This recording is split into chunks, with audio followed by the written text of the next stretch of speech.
이제 오늘 벌써 이제 9번째 수업이고요. 이달의 수업은 지금 오늘 하고 다음 주에 하시면 이달은 끝이에요. 왜냐면 마지막 주 월요일이 이제 석가탄신일 그 공휴일 대체 휴일을 월요일로 되어 있어서 일단 그렇게 되어 있고, 그리고 이제 6월 달까지 22일 날 이제 수업이 끝나더라고요. 우리가. 그러니까 이제 상반기 수업이 이제 오늘 포함해서 총 5번 정도 일단 남아 있는 것 같아요. 그러니까 이렇게 보시고 이제 정리를 잘 하시고, 만약에 이제 자격증 시험을 보시는 분들은 끝나고 나서, 교육 끝나고 나서 제가 마지막 날 관련된 정보를 다 얘기를 해드릴게요. 그래서 그 이제 준비를 하시면 되고, 어렵지 않고 그다음에 뭐 온라인으로 오픈북으로 이렇게 보시는 거기 때문에 제가 시험 문제 기출 문제 드리면 그거 가지고 공부하시면. 실기는 없어요? 네? 이론만 실기랑 같이? 그런 건 없이 이론 실험만, 네, 이론 시험만 보는 거기 때문에 그렇게 하시면 될 것 같아요. 교육 수업을 다 들으시고 하는 거라 그렇게 뭐 어렵고 그렇게 불편한 건 없을 거예요. 네, 충분히 자격증 따놓고 계시면 일단은 좀 낫겠죠. 뭔가 하더라도 나중에 어디 뭐 수업을 가더라도 좀 훨씬 더 편하실 거고. 그래서 준비를 해드릴 테니까 그렇게 하시면 될 것 같고, 제가 이제 그 관련된 것들을 이제 이번 주까지는 이제 스마트폰 카메라 할 거고, 그다음에 이제 다음 주에 이제 챗GPT에 대해서 이제 수업을 할 거거든요. 이제 챗GPT 좀 보고, 그다음에 이제 스마트폰에 들어있는 다양한 또 AI 기능들이 또 많이 있으니까, 오늘 할 것도 카메라에 들어있는 것 중에 이제 우리가 이제 그 에디터, 포토 에디터에도 다양한 AI 기능들이 들어 있으니까 그런 것도 이제 참고할 거고요. 그렇게 보시면 될 것 같습니다. 자, 이제 스마트폰 사진을 찍게 되면 우리가 이제 가장 중요한, 지난주에도 한번 말씀드렸던 내용 중에 하나인데, 우리 스마트폰에는 이제 이렇게 구도라는 게, 사진을 찍을 때 구도라는 게 있는데, 이게 황금 분할 공식이라는 게 있습니다. 그리고 황금 분할 공식이 있는데, 이 스마트폰에 우리가 화면을 띄우면 요렇게 이제 3분할선, 이 수직 수평 안내선이라는 거를 활성화 시켜줄 수가 있어요. 그래서 요게 스마트폰 카메라 화면에 요 라인이 보일 거예요. 이 라인이 보이지 않으시는 분들은 활성화를 안 해 놓으신 것 뿐입니다. 그래서 활성화를 시켜 놓으시고, 그 하는 방법이 있다가 요거 알려드리고 해드리도록 하겠습니다. 그래서 이제 사진을 찍을 때, 대체로 이제 우리가 이제 이 가운데다가 사람을 놓고 찍는다든지, 중앙에다 이렇게 대체로 이렇게 찍고 하는데, 조금 더, 좀, 프로필 사진이라든지, 좀 인물 사진을 좀 건졌다 싶으면 어떤 사진이 드리냐면, 이게 교차되는 점에, 이 선이 교차되는 점에 피사체가 위치시키게 촬영을 하는 거죠. 그래서 교차되는 점에다가 피사체를 위치시켜서 여기에 사람이 서 있게끔 촬영을 한다든지, 아니면 여기에 사람이 서 있게끔 촬영을 한다든지, 여기에 얼굴만 보이고 나머지는 풍경이 보인다든지, 뭐 이런 촬영법을 하는 거죠. 그래서 여기에 상반신만 나오게 찍어주고 나머지는 풍경을 더 돋보이게 해주는 이런 촬영법이라든지, 뭐 여기에 가운데다 이렇게 놓고 찍는 게 아니라 이게 좀 모서리에다가 놓고 교차되는 점에 사진을 피사체를 위치시켜 찍는 거다.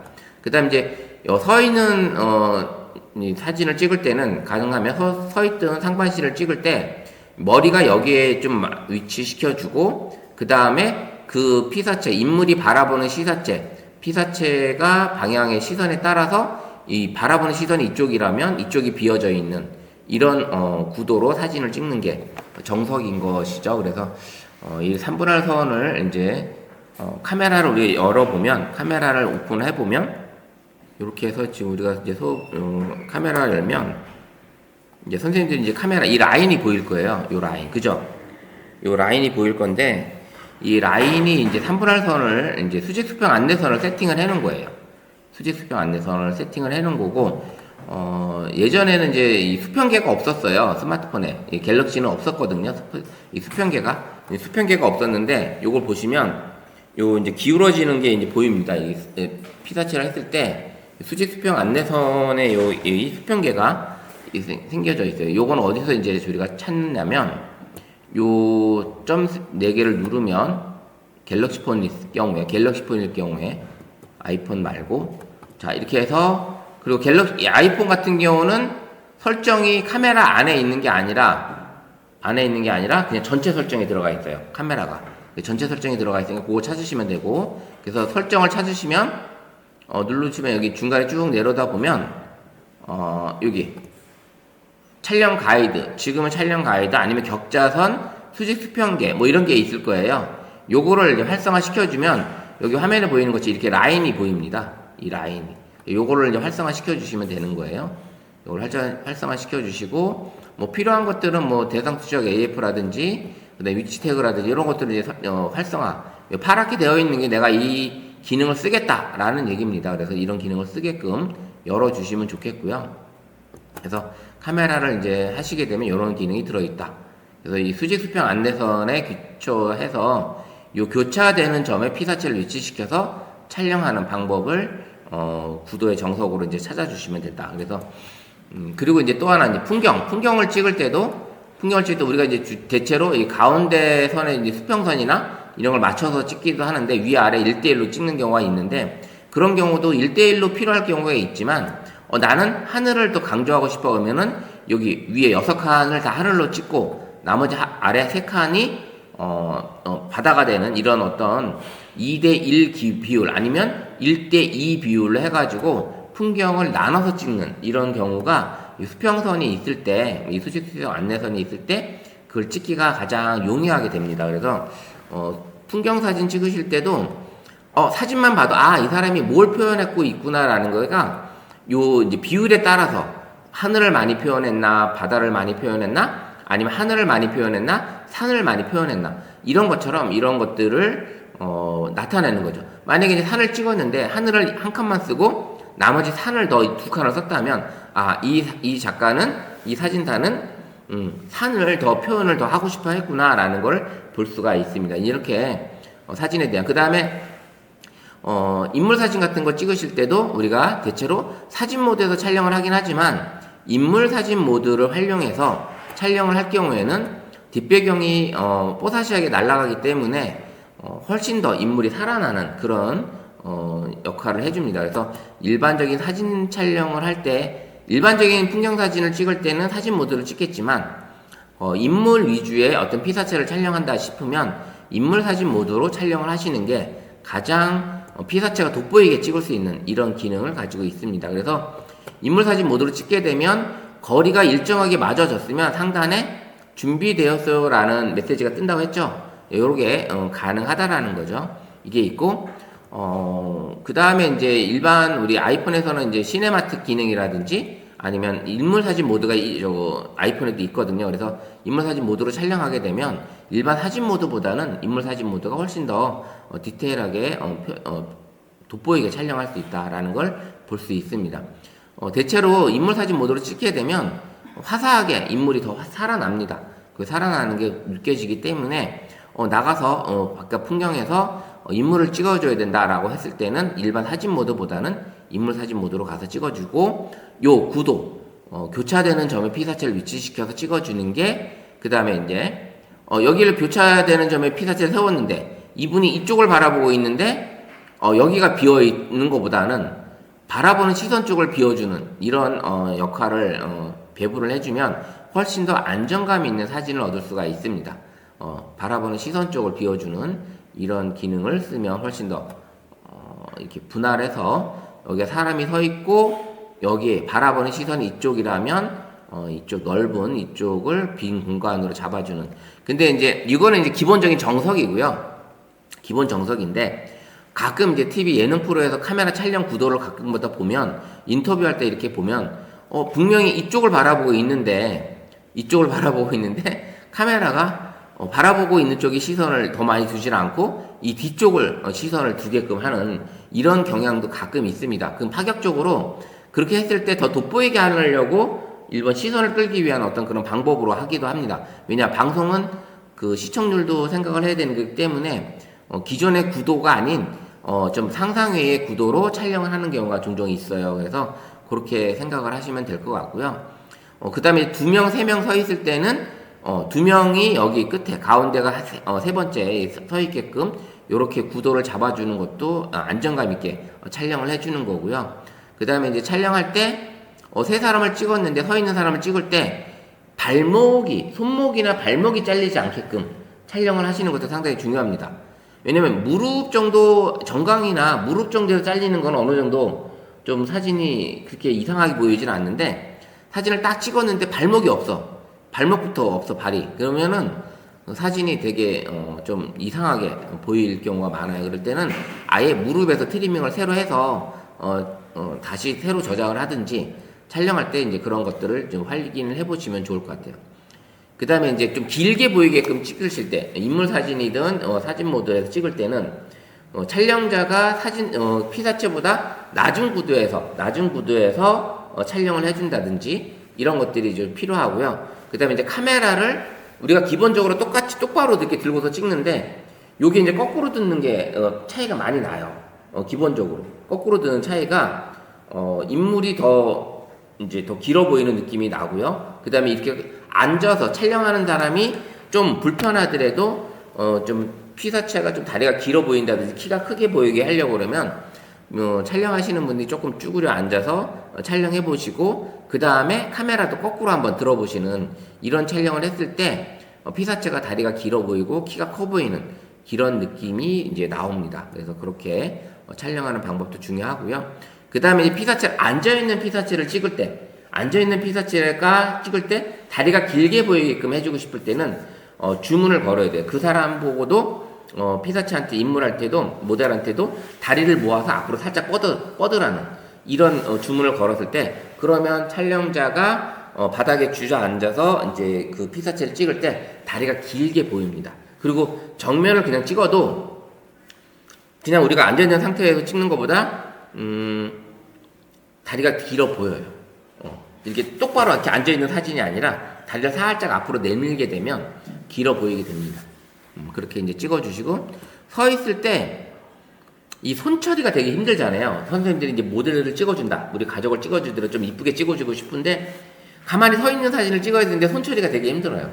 손처리가 힘들 때는 두 손을 이렇게 잡는 걸 한다든지, 주머니에서 손을 넣는다든지, 아니면 뭐 컵 같은 걸 뭘 하나 들고 있게끔 하든지, 아니 옆에 기댈 수 있으면 살짝 팔을 걸친다든지, 그 다음에 만약 벽이 있다면 벽에 기대는 자세, 벽에 손을 올리는 자세, 뭐 이런 것도 하나 필요하고, 다리도 살짝 하나 정도는 올린다든지 아니면 다리를 살짝 꼬은다든지 이런 것들이 촬영 모델에 상당히 중요합니다. 그래서 그렇게 촬영하는 방법도 중요하고요. 그래서 이 3분할 구도 요거 많이 기억해 주시면 좋을 것 같고요. 그 다음에는 이제 이 소실점, 이 라인, 그 다음에 우리가 건물 같은 거, 아니면 나무들 이렇게 쫙 뻗어 있는 거, 이런 그 메타스콰이어 길 같은 거 이렇게 찍으실 때도 우리가 서 있게 되면 여기 나무들이 쫙 이렇게 서 있으면 되게 멋있잖아요. 근데 가운데가 되게 작아지잖아요.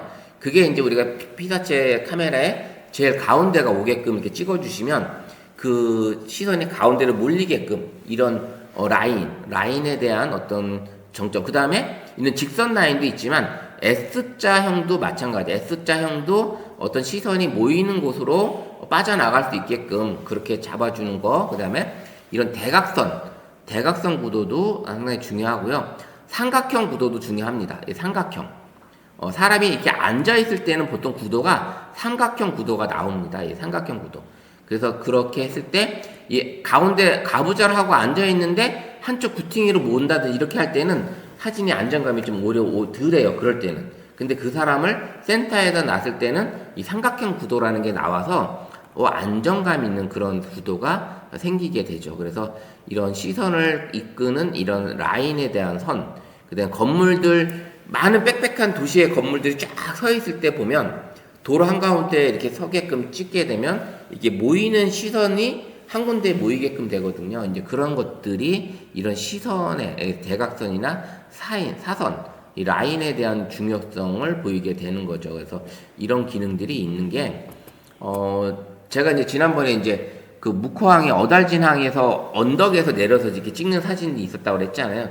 그거 역시 마지막에 보이는 곳이 바다거든요. 이 바다 쪽에 시선을 완전히 모아놓고 언덕에서 내려가는 이런 모이는 사선의 힘을 보여주게 되는 거예요. 그래서 잠깐 한번 보게 되면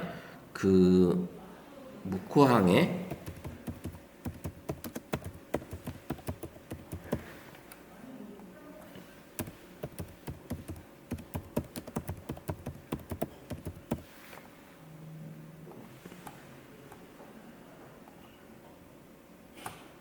이런 사진이거든요. 이렇게 사진을 찍게 되면 위에서 이분들이 여기 센터에 서 있어요.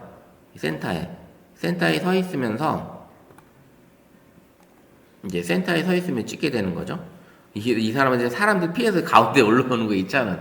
여기에 지금 사람들이 줄 서서 기다려요. 이게 쫙 줄 서서 기다리면서 한 명씩 올라와서 여기 가운데 서서 찍게 되는 거예요.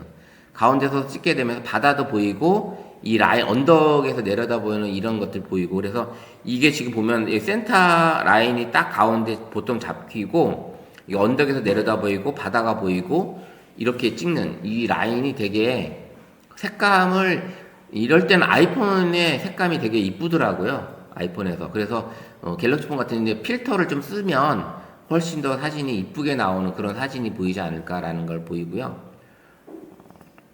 요런 사진들이 있고, 그 다음에 쭉 이런 포인트들 찍는 거죠.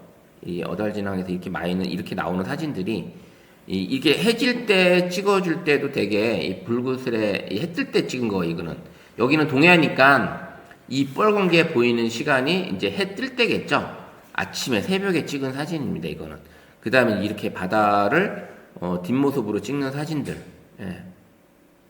그래서 이렇게 여기도 이렇게 나오죠. 지금 보시면 하늘, 바다, 도로 이렇게까지 이게 3분할로 아예 딱 나눠져서 찍을 수 있는 곳이 이 여기 어달진 항이더라고요. 그래서 되게 사진이 이쁘게, 구도가 되게 이쁘게 나오는 곳이기도 합니다. 그래서 이렇게 찍어보는 거, 이런 게, 그래서 라인에 대한 어떤 시선, 요런 라인, 도로가 이렇게 아까 이렇게 보다졌고 여기에 끝나는 도로 끝이고 여기가 이제 아까 바다가 보였던 어떤 그런 느낌이었잖아요. 그런 게 있다라는 거 알고 계시면 될 것 같고요. 그 다음에는 또 보게 되면 프레임 속 프레임 촬영. 이게 이제 우리가 사진을 찍게 되면 일반적으로 이런 사진을 찍게 되는데, 그 프레임 속은 뭐라면 이 창문이나 터널, 나무가지 등을 액자처럼 활용해서 그 안에 피사체가 담기게끔 찍는 이런 사진 효과예요. 그래서 시각적인 효과를 주기 위해서 이런 사진을 많이 찍습니다. 그래서 창문 틈에 걸려 있는 이런 사진이라든지, 그 다음에 터널을 지나서 터널이 보이면서 바깥이 하얗게 보이는 이런 느낌, 그 다음에 나무가지나 나뭇잎 사이사이로 보이는 다른 어떤 그런 피사체의 느낌들, 이런 사진들이 보이는 게 있는데, 이런 사진들이 바로 이제 프레임 속 프레임이라는 느낌인데, 한번 보면 이 사진을 만약에 핀터레스트에서 찾아보면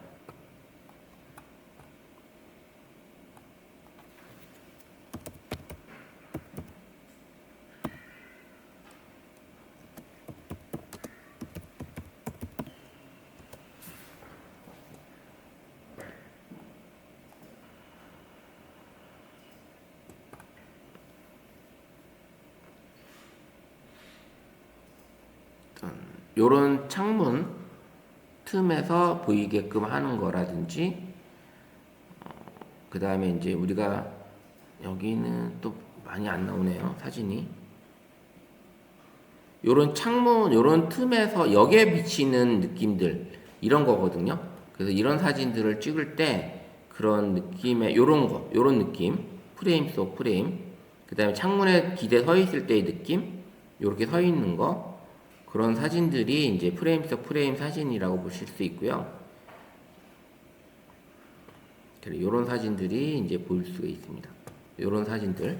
그래서 이제 이 프레임 속 프레임 같은 경우 우리가 가끔가다 이렇게 놓고 찍을 때 요 사진에서 그렇게 보이는 것들, 그 다음에 가끔 이제 보게 되면 렌즈 속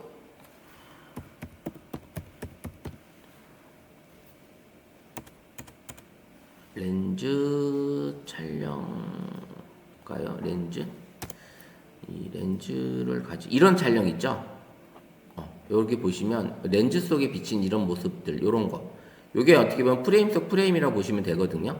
요런 사진들. 상당히 이쁘잖아요. 그래서 더 강력하게 보여주고 있는 이런 사진들이거든요.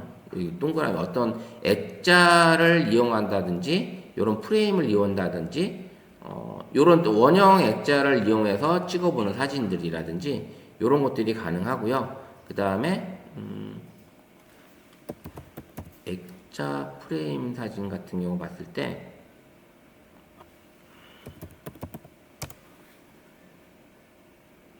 요거는 이제 액자 사진일까요? 여기서는 또 그런 게 안 나오네요.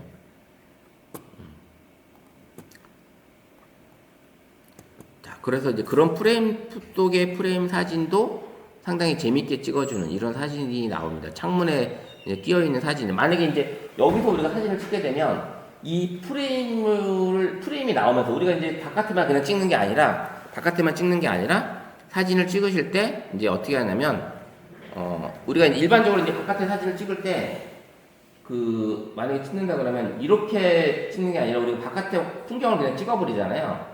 이렇게 찍는데 이런 사진이 아니라 요 프레임을 그대로 이용하는 거죠. 요 프레임에 담는 거를 요렇게 나오게끔 찍는다든지 요 프레임을 요렇게 이제 담아서 요거 안에 이제 보이는 이 과정을 보여주게끔 하는 거죠. 요렇게 찍는다든지 아니면 뭐 이렇게 구멍 같은 거 액자라든지 이런 거를 활용해서 찍어보는 이런 구조가 이제 프레임 속 프레임이다.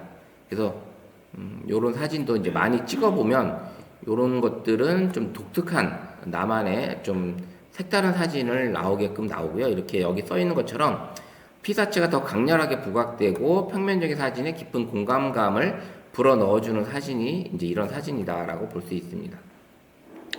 그 다음에 이제 여백, 배움의 미학, 이런 여백에 있는 사진들, 여백에 보이는 가끔가다 사진 보면 큰 벽에 있는데 옆에 조그맣게 사람이 걸어가는 사진이 나온다든지 이런 어떤 잡지책 같은 데 보시면 이제 그런 게 있는데 이런 이제 비움의 미학으로 해서 여백을 두고 사진을 찍는 이런 모습도 가끔 있습니다. 그래서 이런 사진 찍어 보시는 것도 그러니까 큰 벽 같은 것들이 보였을 때 거기에 이제 피사체를 아주 조그맣게 그 웅장함을 보여주기 위해서 피사체가 되게 작게 들어가는 거죠. 그렇게 찍어주는 만약에 이게 벽이라면 여기에 피사체가 조그맣게 서 있는 것처럼 이런 느낌을 보여주는 겁니다. 그래서 이런 사진도 여백에 대한 어떤 아름다움을 표현해주는 이런 사진도 나오고요. 여기서 이제 그렇게 보여지고 그 다음에는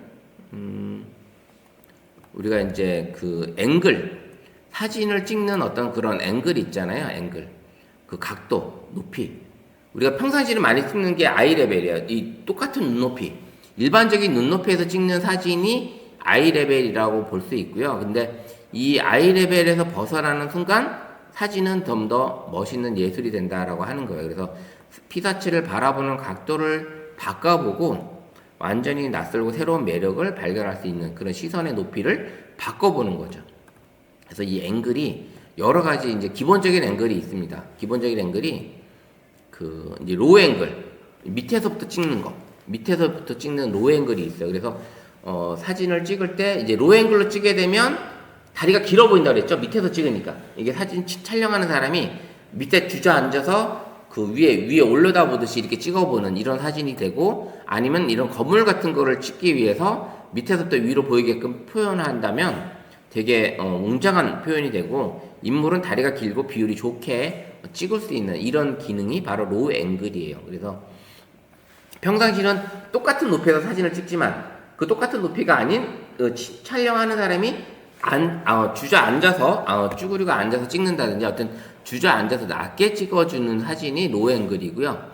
그 다음에 이제 더 낮은 게 이제 웜즈 아이 뷰라는 건데 벌레들이 바라보는 시선.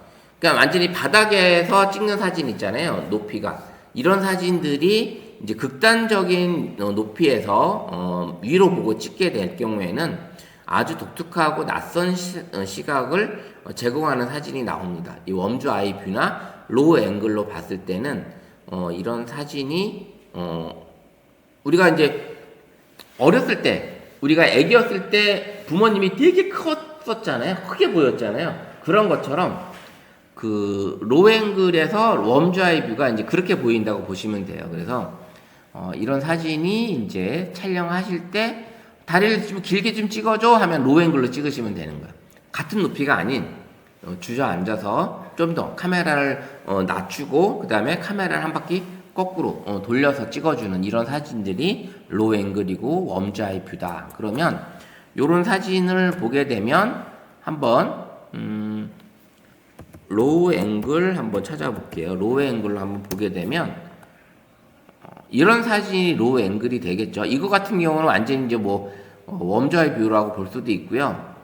이런 사진들 이렇게 높은 나무를 찍어 볼 때는 되게 웅장하게 보이잖아요. 빌딩도 마찬가지고. 그 다음에 이제 사람도 밑에서 이렇게 찍어주는 이런 느낌의 사진들. 예. 요거는 어떻게 보면 강아지를 거의 찍으려면 거의 쭈그리고 앉아서 찍어야 되잖아요. 강아지 높이에서 찍어주기 위해서 이런 사진들. 예, 이렇게 찍어보는. 거의 뭐 이거는 웜즈 아이 뷰라고 볼 수 있습니다. 이런 사진도 그렇고요. 만약에 이제 그 강원도 영월에 가면은 영월인가요? 그 자작나무 숲이 있는 데가 거기를 가게 되면 이렇게 사진을 많이 그 숲에 가면 나무들이 모여 있기 때문에 하늘을 보게 되면 이렇게 모여 나무가 끝이 여기 이렇게 모여 있는 사진을 찍을 수가 있어요. 그래서 이런 사진을 밑에서 위로 바라보게끔 찍는 이런 사진들. 예, 그리고 이렇게 이런 사진 같은 경우는 이제 나무에다가 카메라를 갖다 대는 거예요. 이렇게 나무가 이렇게 있으면 갖다 카메라를 이렇게 갖다 붙여서 찍게 되면 저렇게 느낌이 납니다. 저런 느낌이. 그래서 이렇게 찍어보는 사진도 나름 괜찮게 찍고요. 뭐 이런 거 거의 뭐 바닥에서 찍는다고 봐야죠. 이거는 이제 뭐 밑에다 놓고 발바닥에 놓고 그냥 리모컨으로 찍어야 되는지 아니면 셀카봉을 밑에다 놓고 셀카봉으로 찍는다든지 이런 느낌의 사진을 얻을 수가 있죠. 뭐 실질적으로 우리가 주저앉아서 찍는 게 힘들면 셀카봉에다가 갖다 놓고 셀카봉으로 선생님이 보기는 위치에서 리모컨으로 눌러보면 훨씬 더 멋진 사진이 나오지 않을까라는 생각을 합니다. 좀 다르죠? 이런 느낌에서 사진을 찍는 일이 우리가 거의 없어요. 이 모델들이나 이렇게 많이 찍는 거지 우리가 이런 사진을 찍어보는 경험이 거의 없죠. 이런 경험이 거의 없지 않을까라는 생각을 합니다. 이런 걸 찍을 때는 광각으로 찍으면 이렇게 돼요. 광각으로 찍으면 이게 끝이 왜곡이 되잖아요. 끝이 왜곡이 되거든요. 끝이 왜곡이 되고 피사체를 이렇게 가깝게 찍게 되면 이렇게 끝이 왜곡이 되는 이런 사진을 얻을 수가 있죠. 그래서 광각 사진이 끝이 이제 좀 모이는 이런 느낌이 보여집니다. 배경사진 찍을 때 이런 느낌이 나고요. 그 다음에 이렇게 빽빽한 나무가지도 밑에서 찍게 되면 느낌이 완전 새로운 거죠. 이 가지가 이렇게 뻗어나가는 느낌이라든지 이런 거. 이런 것들이 좀 다르죠. 네. 그래서 이제 로우 앵글. 그 다음에 이제 만약에 이제 꽃밭 같은 거 지나갈 때 보면 거치 우리가 꽃밭은 위에 꽃 피어 있는 것만 보게 되잖아요. 꽃을. 대체로 이제 꽃밭 같은 경우를 보게 되면, 로우 앵글에서 이제 꽃밭을 한번 찾아볼게요. 꽃밭. 네, 이런 걸 봤을 때, 거의 이런 높이의 사진만 찍는 거죠. 이 높이의 사진을 찍는데 이거를 우리가 셀카봉을 들고서 이 나무 이 꽃 밑에 줄기 밑에다가 카메라를 갖다 대고 찍는 거죠. 이런 사진을 찍게 되면 이 꽃의 밑에가 보이는 거잖아요. 그 밑에가 보이게끔 찍을 때 하늘이 같이 보이거든요. 그럴 때 그 느낌이 완전히 다른 사진이 태어나죠. 그래서 그런 사진도 상당히 예쁘게 보여지는 이렇게 밑에서 사진을 찍어서 올려준 물론 위에서 찍는 사진도 옆에서 측면에서 찍는 사진도 이쁘긴 하지만 가끔 이렇게 밑에서 찍어보는 사진도 상당히 예쁩니다. 강원도 태백에 가면 이제 이 해바라기 이 꽃밭이 있거든요. 태백에 가을에 가면 태백에 이 가을이 아니죠. 거의 여름이죠. 거의 해바라기 가장 활짝 필 때가 그 8월 달인가 그럴 거예요. 이게 그래서 이때 가면 되게 멋있는 이 해바라기 꽃을 찍을 수 있는 곳이 있어요. 그래서 거기 한번 가보시는 것도 상당히 멋집니다. 이런 사진들 이렇게 같은 높이에서 찍는 것보다 이렇게 밑에서 찍어보는 사진들. 그래서 하늘이 같이 보이는 이런 코스모스 밭이라든지 아니면 조만간에 이제 우리가 지금 피고 있는 튤립 이런 것들도 한번 찍어보시는 것도 쭈그리고 앉아서 찍는 게 힘들면 셀카봉이 필요한 거예요. 셀카봉을 갖다가 뭐 전면 카메라를 쓰셔도 되고 후면 카메라를 쓰셔도 되는데 그렇게 해놓고 찍어보시면 이런 사진들이 나오는 거죠. 그래서 역광에 비친 이런 빛, 이런 것들, 이런 거 사진들을 얻어볼 수가 있습니다. 근데 이렇게 막상 또 얘기를 해도요, 현장 가면 잊어버려요. 그냥 찍던 대로 찍게 돼요. 사실은 찍던 대로 그냥 찍게 돼서 잊어버리게 되는 경향이 많아요. 그래서 그리고 이제 찍으려고 하면 그 좋은 포지션 이런 가보면 사람들이 몰려 있잖아요. 그 몰려 있기 때문에 밀려서 찍다 보면 내가 찍고 싶은 어떤 그런 것들이 못 찍게 되죠. 그래서 이런 게 보이고, 그 다음에 이런 꽃밭이 보이면 이렇게 멀리 이 꽃밭 중앙에 사람들을 세워서 선생님들이 줌을 당기든 이 꽃밭이 좀 웅장한 걸 보이게끔, 사람이 조그맣게 나오더라도 웅장하게 나오는 이런 사진도 한번 찍어보시는 것도 괜찮아요. 그러면 결국은 내가 찍는 사람은 여기 있고 이 사람이 찍히는 사람이 먼저 쭉 가가지고 여기 가서 서 있어야 되잖아요. 이제 먼저 가서 기다려야 되는 그런 상황이죠. 이렇게 찍어보는 경우도 괜찮고, 이렇게 거꾸로 찍어 밑에서 찍어보는 이런 사진들, 영상도 마찬가지고요. 영상도 이런 사진 찍어보면 되게 예쁘겠죠. 네.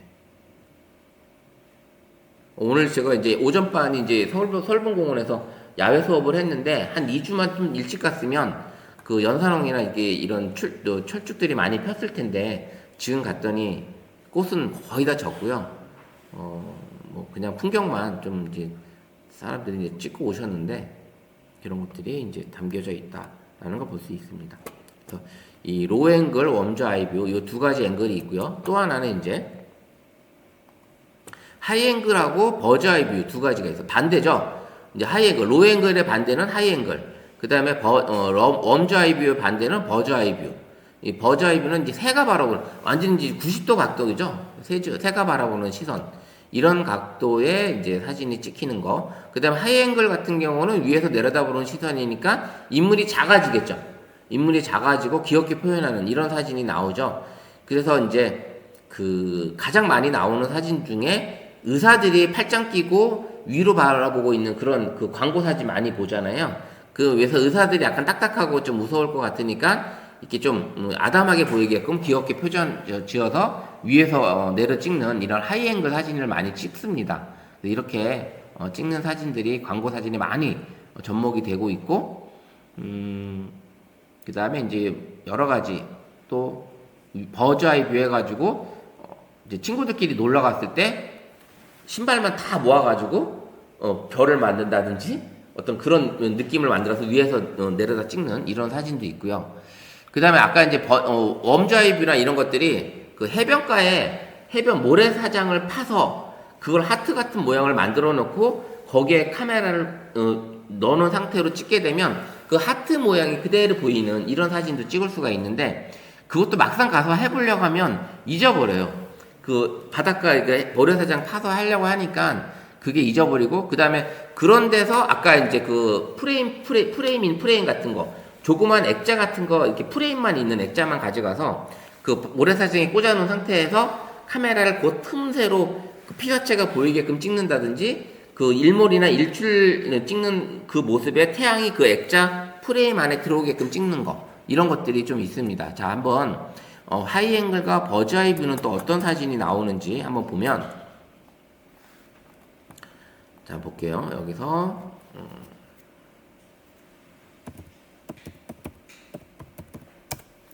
하이앵글을 보게 되면 좀 이런 사진이 될 수 있죠.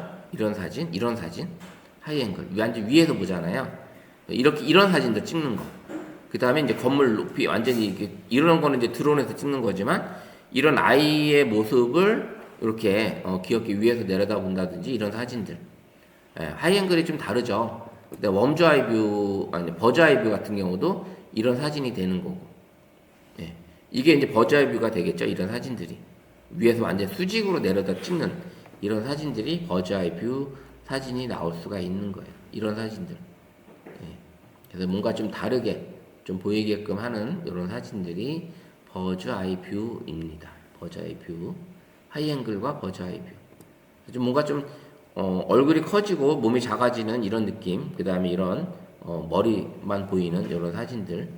좀 독특한 완전히 그 로우 앵글과 하이 앵글, 버즈 아이뷰와 웜즈 아이뷰 이런 느낌이 완전 서로 다른 표현이 다르잖아요. 이런 모습도 그렇고 표현이 다르니까 그 내가 어떤 걸 표현하느냐에 따라서 사진의 각도, 앵글이 달라지고 있다라는 걸 볼 수 있습니다.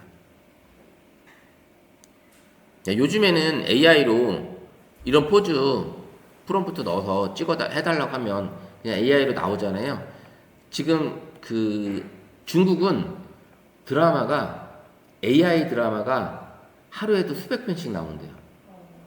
AI로 드라마를 생산을 하는데 하루에도 수백 편이 나오는데 지금 그래서 그 조연하는 배우들이라든지 단역 배우들이라든지 그다음 일부 주연급들조차도 자기들 자리가 없어지고 있다고 지금 하소연을 할 정도로 중국은 AI 드라마가 짧은 편, 그러니까는 1, 2편 정도로 해가지고 이야기가 생성이 되고 마무리되는 그런 드라마가 생성이 되는데 엄청나게 쏟아지고 있대요, 중국은. 그래서 지금 이제 당국에서 그거를 이제 좀 조절을 하기 위해서 지금 약간 그 제한 조건을 두고 있다고 하더라고요. 그래서 그런 뉴스도 지금 제가 어제 봤어요. 어제. 와, 그 AI 드라마가 나오고 근데 어제 그 제가 TV 보다 보니까 그 편성표에 우리나라 드라마인데 드라마 편성표에 AI 드라마라고 제목이 나오는 그 편성표가 하나 나오더라고요. 그래서 무슨 드라마인지 보지 못했는데 우리나라 편성표에 그게 나왔어요. 어제 10시 넘어서 제가 뭘 보고 있었지? 33번에서 영화를 보고 있었는데 그 밑에 나오는 자막에 AI 드라마 다음 편에 AI 드라마가 이렇게 나오더라고요. 그래서 그런 게 있고 어쨌든 이제 그런 AI 드라마 이런 것들이 쏟아지고 있다라는 거죠.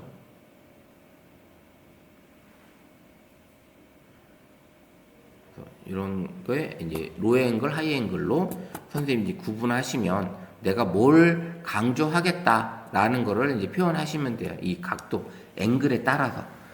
앵글에 따라서 이렇게 해주시면 되고, 이제 보시면 될 것 같아요. 요게 이제 기본적인 앵글 네 가지예요. 기본적인 앵글이고, 여기 한 가지 더 있는 게 아까 아이 앵글. 아이 앵글은 눈높이, 피사체와 눈높이가 같은 높이에 찍어주는 게 아이 앵글. 근데 아이 앵글 사진도 상당히, 깔끔하게 나오는 사진 중에 하나예요. 아이 앵글도.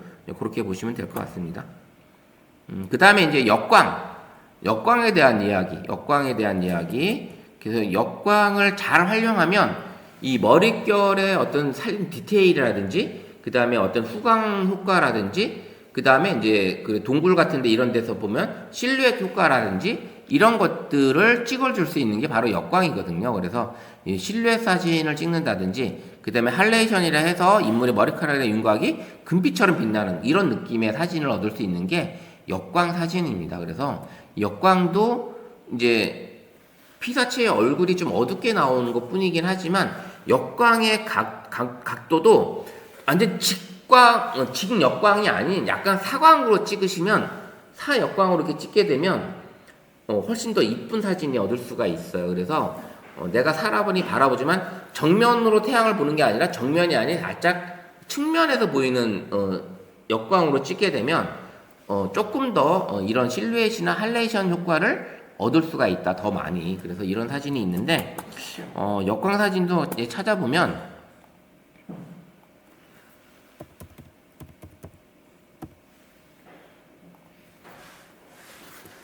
이런 거죠. 이런 느낌의 사진이 나온다든지 이런 느낌. 이것도 역광인데 약간 사광이죠. 측면에서 나오죠. 측광이에요. 측광에서 역광이 받쳐진 거고, 우리가 나무 같은 거 찍을 때 이런 느낌을 많이 받죠. 여기 태양이 여기 지금 있는 거예요. 여기 태양이 있으니까 이렇게 나오는 거거든요. 그래서 이 모델이 있을 때 여기 태양이 이렇게 있으니까 이런 느낌인데 약간 몽환적인 어떤 그런 느낌이 나잖아요. 이런 느낌의 사진들. 이런 것들. 실루엣. 나무는 어둡게 나왔지만 저쪽 반대편은 되게 환한 이런 느낌의 사진들. 이런 실루엣, 몽환적인 이런 실루엣 사진들 나오게 되는 거죠.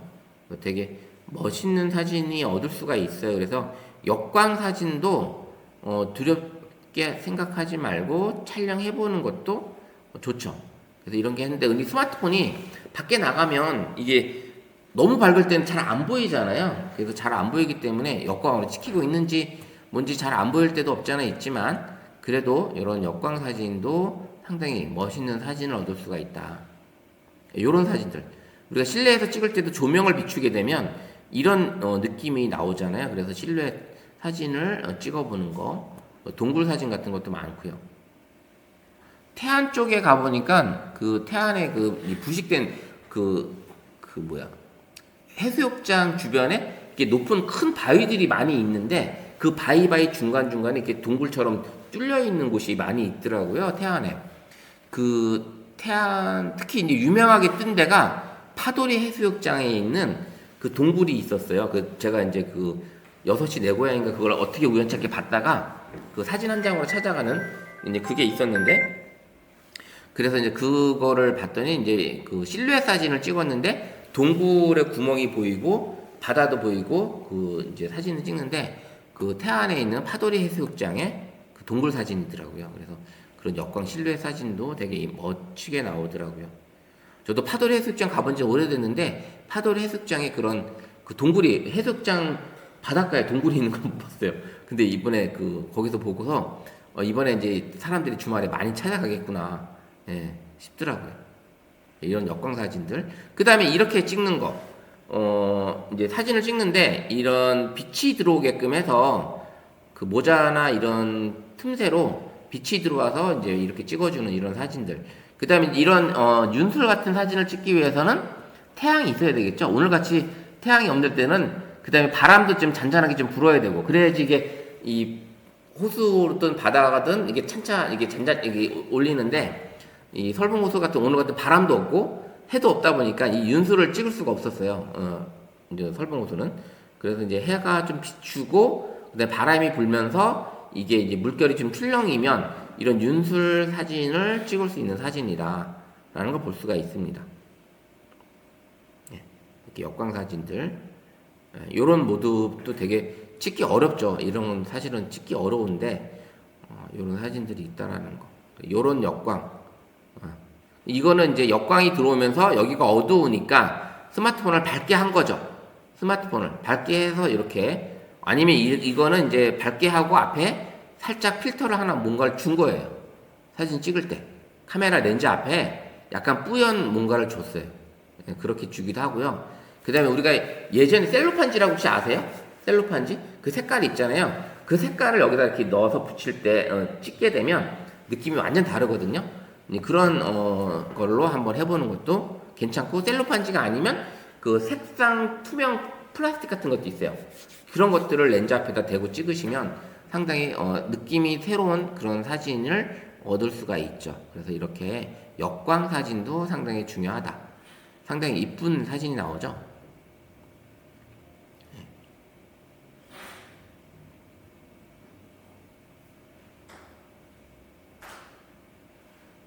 좀 이렇게 좀 찍어주고 싶은데, 저희 집사람은 사진 찍는 걸 너무 싫어해서 제가 집사람 사진 찍어준 게 거의 없어요.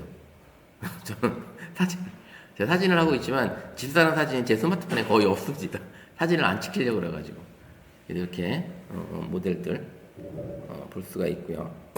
이런 사진들이 이제 많이 있고, 그 다음에 이제 이런 매직 아워 시간, 해 뜨기 1시간 전후, 해 지기 1시간 전후, 요런 시간대가 가장 사진을 찍기, 요때가 이제 드라마틱한 시간에 사진을 찍을 수 있다 라고 보시면 돼요. 해가 쨍한 것도 아니고 태양도 보이는 시간이고요. 태양이 동그란 태양이 있잖아요. 그게 보이는 시간이거든요. 그러다 보면 아주 사진이 되게 이쁘게 나오는 시간대가 이 매직 아웃입니다. 그래서 요 시간대를 잘 지켜서 사진 찍으러 나가시면 상당히, 그래서 이 사진 찍으러, 이 작품 사진 찍으러 다시는 이런 작가분들이 새벽같이 나가시는 분들도 계시고요. 밤새 기다렸다가 이게 동특이 하는 찍는 거 찍기도 하고요. 그래서 한편으로는 기다림의 미학이라고 얘기도 합니다. 사진 찍는 것들을. 그래서 그런 게 있고, 그 다음에 이제 양평에 가다 보면요, 그 양평의 한 산 입구에 그 백로 그 서식지가 있어요. 양평에 완전히 하얗게 덮여 있습니다. 진짜 그 산에. 지금도 하얘요. 거기는 가면. 거기 백로 서식지라. 거기는 와, 그 주변의 산들은 완전히 그 배설물 완전히 엉망이 되어 있겠더라고요. 너무 진짜 하얘요. 그 백로. 그래서 거기 작가들이 많이 가서 찍기도 하는데 그런 데 있는데 어쨌든 이런 해지기 전후에 1시간, 그다음에 해 뜨기 전후에 1시간 요걸 잘 활용해서 찍어보는 것도 중요합니다. 그래서 이런 사진 요 시간대가 한낮인 2시 전후는 사진 찍는 시간이 아니에요. 어떻게 보면 너무 뜨거워서 너무 뜨겁고 해가 또 머리 위에 있기 때문에 사진 찍는 시간이 좀 이쁘게 사진이 안 나와요. 머리 위에 있다 보니까 그림자 같은 것도 잘 안 나오고요. 그래서 그 시간을 좀 피해서 찍어보면 훨씬 더 좋은 시간대로 나올 수 있다라는 걸 볼 수 있습니다. 자, 이렇게 해서 기본적인 우리가 이제 사진 찍는 거, 지난주에는 우리 스마트폰에 들어있는 다양한 모드들에 대한 이야기를 해드렸고, 자, 오늘까지는 이제 사진 찍을 때 어떤 다양한 각도라든지 그 다음에 이런 촬영하는 시간대라든지 그런 것들을 이제 알려드렸습니다. 다음 두 번째 시간에는 우리가 갤러리 안에서 사진 편집하는 AI 기능들이 뭐가 들어있는지 그런 것들을 살펴보는 시간 갖도록 할게요. 자, 이제 두 번째 시간 진행을 해볼게요. 이제 카메라 한번 보게 되면 이제 아이폰하고 좀 다르게 여러 가지 이제 기능들이 좀 들어있었는데 그 인물 사진, 사진, 프로, 그다음 파노라마, 그다음에 인물 동영상. 인물 동영상은 아이폰에서는 이제 시네마틱 모드라고 보시면 되고요. 그다음에 이제 하이퍼랩스 기능이 있고, 그다음에 이제 아이폰에서 이제 타임랩스 기능이 들어 있고, 그다음에 이제 프로 기능은 이제 아이폰에서는 이제 따로 있는 게 아니라 이렇게 되어 있고, 그다음에 음식 모드, 그다음에 슬로우 모션이라는 기능이 들어 있고, 그다음에 동영상 이런 것들이 들어 있습니다. 그리고 이렇게 촬영이 가능하고요. 그다음에 이제 또 하나는 이 갤럭시만에 특화된 모드가 하나 있는데 이거는 일반적인 스마트폰에 들어있지는 않고요. 울트라 버전에만 이 모드를 쓸 수가 있어요. 엑스퍼트 라우라는 카메라 모드인데 이 스마트폰에 이제 이 기능이 들어있는데 이 울트라 버전만 들어있는 기능인데 이거 한번 그냥 소개만 해드릴게요. 이 엑스퍼트 라우라는 이 버전은 어떤 것들이 들어있냐면 천체를 찍을 수가 있고요. 천체 사진, 별 사진을 찍을 수 있는 이런 기능으로 들어 있습니다. 그래서 별자리를 비추면 이 각도에 별자리가 어디에 있는지, 뭐가 있는지 이거를 얘가 이제 찾아줍니다. 그래서 이 것들을 보여줄 수가 있고요. 이런 사진이 가능하고요. 별자리를 비추면 별자리가 보이죠? 이 방향에 별자리가 있다라는 거예요. 그래서 이렇게 사진을 찍을 수 있는 기능이 들어 있고요. 그 다음에는 인물이 들어가는 상태에서 별자리를 찍을 수 있는 이런 기능도 들어 있습니다. 인물이 들어가 있는 상태에서 별자리를 찍는 이런 기능이 좀 들어 있고요. 또 하나는 가장 중요한 게 이 ND 필터라는 기능이 들어 있는데 이 ND 필터가 우리가 이제 스마트폰이 아닌 일반 DSLR 카메라를 쓸 때도 요 ND 필터라는 걸 사용을 해요. 이걸 사용을 하는데 이거를 쓸 때는 밝은 데서는 이거를 프로 모드에서는 이게 어느 정도 약간의 기능을 쓸 수 있는데 프로 모드는 이것까지 다 완전히 될 수가 없는데 이런 ND 필터를 쓸 때 쓰는 사진이 뭐냐면 주로 우리가 찍어주는 사진 중에 그 폭포수 사진이라고 찍으면 일반적으로 사진을 찍으면 이런 사진이죠. 네, 이런 사진을 그냥 우리가 쭉 찍게 되어 있는데 근데 이제 ND 필터를 활용해서 찍게 되면 이런 사진이 나오는 거예요. 이렇게 하얗게. 네, 이렇게 찍어주는 게 이제 프로 모드에서도 이게 어느 정도 가능은 한데 쉽지는 않아요. 이게 낮이 엄청나게 밝은 대낮에선 우리가 가지고 있는 스마트폰에서는 솔직히 힘들고요. 이 기능을 쓸 수 있는 기능이 바로 스마트폰의 ND 필터 기능이에요. ND 필터 기능. 이 더보기에 엑스퍼트 라우에 ND 필터 기능이 들어있는데 이게 이제 24 울트라, 25 울트라 이게 자동으로 내가 해서 밝기 조절을 알아서 해줍니다. 밝기 조절을 알아서 해줘요. 그래서 얘가 이제 알아서 그 기능을 적용을 해주는 건데 그 노출을 내가 어떻게 하느냐에 따라 지금 보면 셔터 스피드를 엄청나게 느리게 했는데도 느리게 했고 아사를 완전히 닫았는데도 얘가 이제 이거를 밝기를 조절을 하는 거죠. 예. ISO를 800을 했는데도 지금 이 밝기에 나오죠. 예. 이렇게 찍을 수 있는 이런 상태가 됩니다. 그래서 이런 기능으로 얘가 해주는 기능이 바로 자동으로 이런 느낌을 밝기를 잡아주는 거예요. 이게 ND 필터를 활용해서 만약에 여기 보면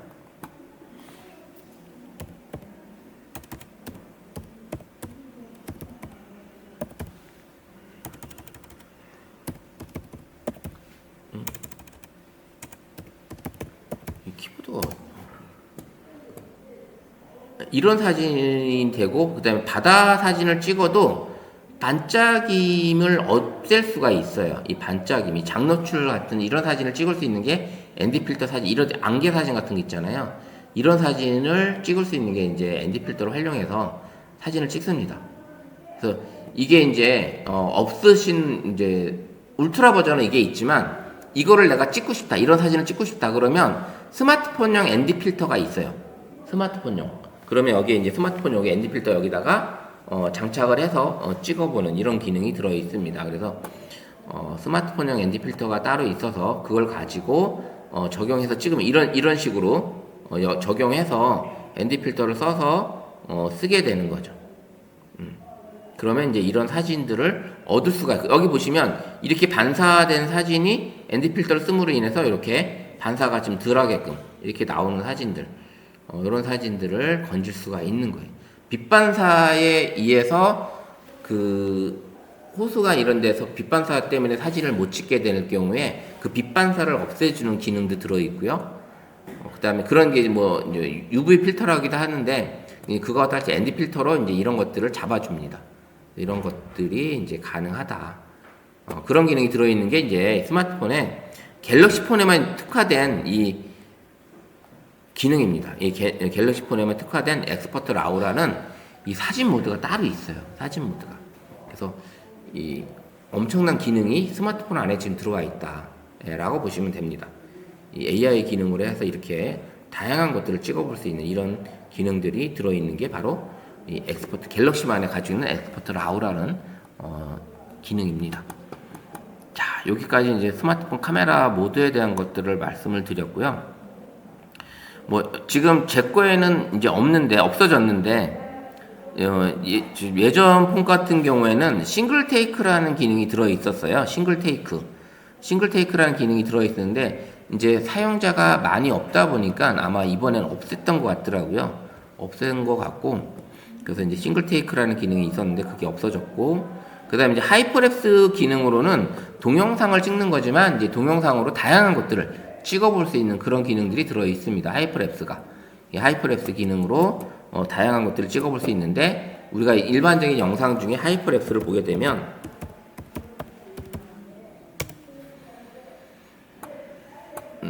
동영상이죠. 대체로 동영상. 이 동영상이 하이퍼랩스 기능인데 이런 사진도 하이퍼랩스 기능으로 건질 수가 있죠. 이렇게 건질 수가 있게끔 되어 있고요. 만약에 유튜브에서 하이퍼랩스를 찾아보면 지난번에도 보여드린 것 같은데 이 하이퍼랩스가 여기 하이퍼랩스 이런 거죠. 이런 결과물을 볼 수 있는 거 이렇게 찍어서 완전 노가다죠. 이런 영상을 얻을 수 있는 게 하이퍼랩스예요. 이런 영상을 얻을 수 있는 게 이렇게 찍어볼 수가 있고요. 그 다음에 이제 재밌는 영상을 또 찍어볼 수 있는 게 하이퍼랩스로 이제 다양한 효과를 이런 영상, 지금 이게 귀신이 걸어가듯이 찍어주는 이런 발 없이 걸어가는 이렇게 한번 보시면, 이건 이제 아이폰 타임랩스로 찍었는데 이렇게 이제 뒤쫓아가면서 찍어요. 서서히 같이. 예, 근데 이제 동영상 돌려보면 이렇게 나오는 거예요. 이렇게 나오는 동영상. 예, 이렇게 찍어보는 게 재밌는 영상도 가능하게끔 담아볼 수 있다. 예, 이런 걸 한번 같이 찍어보시면 아마 가족들하고 같이 한번 해보면 재밌는 영상이 나와서 한번 해볼만 합니다.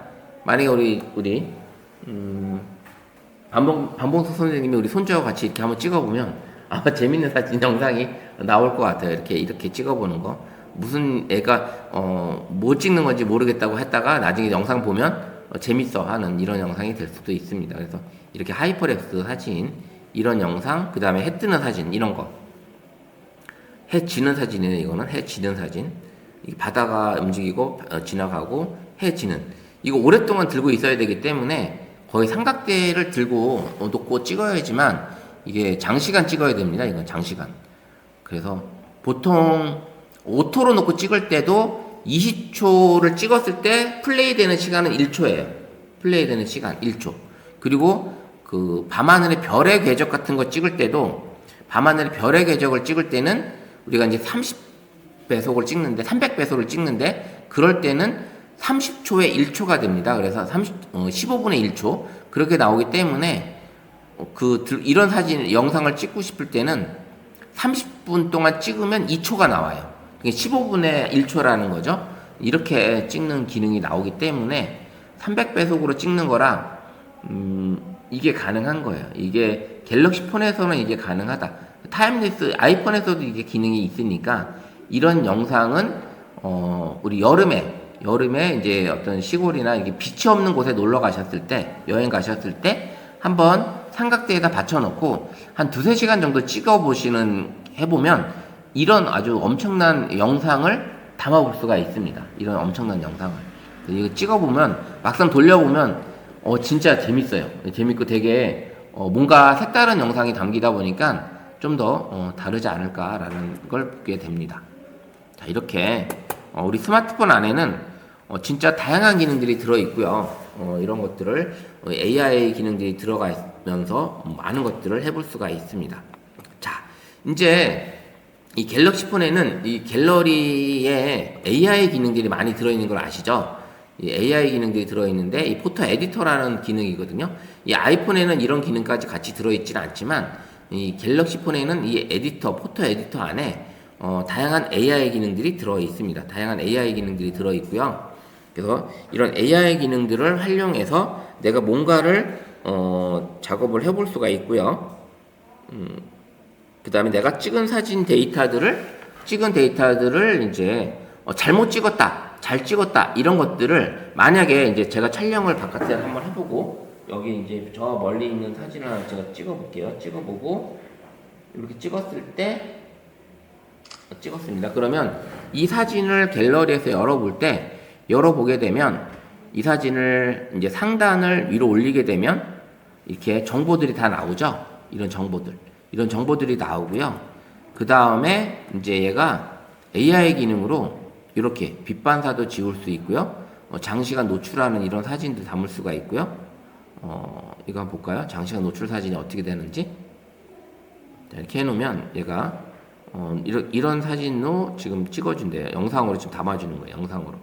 이런 영상도 있고요. 그 다음에 이제 지금 모션 포토로 찍었기 때문에 모션 포토로 보게 되면 제가 찍으러 가는 그 과정을 보여줍니다. 이게 이제 아이폰에도 라이브 포토가 있기 때문에 갤럭시에는 모션 포토고 이제 아이폰에서는 라이브 포토예요. 그래서 라이브 포토로 찍게 되면 이게 모션 포토로 보게 되면 제가 찍으러 가는 그 과정 있죠. 이게 보여지는 거예요.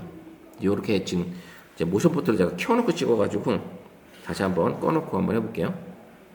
꺼놓고 찍으면 지금 이 상태에서 이제 바깥을 한번 찍어볼게요. 찍어보고 요거를 이제 갤러리에서 보게 되면 이렇게 이번에는 갤러리에서 보게 되면 뭐가 나오냐면 여긴 또 이렇게 나오네요. 지금 라이브 물결 효과, 라이브 효과라는 게 또 생겼어요. 라이브 효과. 그러면 이게 사진이 움직이는 이런 효과를 또 줍니다. 그다음 이제 물결 살제라는데 얘가 지금 여기서 봤을 때 AI로 물결 표시가 난 것들을 얘가 이제 지워준대요. 그러면 이렇게 편집이 돼서 보여주는 이런 느낌의 사진이 가능하다라는 걸 볼 수가 있습니다. 그리고 만약에 이제 제가 찍은 사진을 얘가 이렇게 올리게 되면 리마스터라는 기능이 뜹니다.